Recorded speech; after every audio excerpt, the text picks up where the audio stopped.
addressing our aging infrastructure is one of my 4 priorities in my campaign.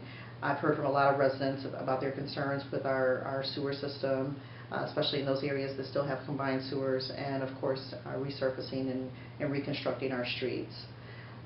One of the areas, specifically in combined sewer separation projects, the city has increased its funding by about 33% this year, devoting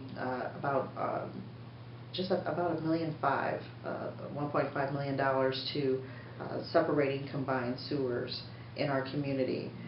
However, we still have quite a bit of ways to go. It's estimated that we will need about $120 million to separate all of the remaining combined sewers in our community. So that's really just a drop in the bucket, and at that rate, it's going to take well over a decade to continue to separate the sewers, the combined sewers in our community. So one of the things that I would really recommend is, again, making this a priority. They've already made some strides by increasing the funding in this area, but we need to make sure that we can continue at least at that funding rate, if not more, considering the decline in revenues that we're having in all of our revenue funds, whether it be the sewer fund or the riverboat fund, where a lot of this money is coming from now.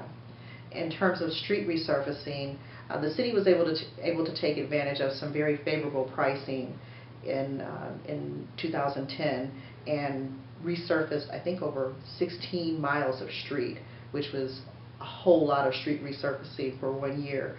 And I think they made a lot of effort to, again, take advantage of that favorable pricing, and I would really like to see us be able to do that in the future if the opportunity came available, and again, making sure that we keep that a priority even with the dwindling revenues that we have in our riverboat fund. Because our riverboat fund, that's where a lot of our capital improvement projects are funded from. So we really need to keep an eye on that, because that is one of the major things I hear from residents. If you pave the street in front of their house, that you can't get a happier resident than that. That's one of the things that really hits home for them, and they can look at and say, these are my tax dollars at work.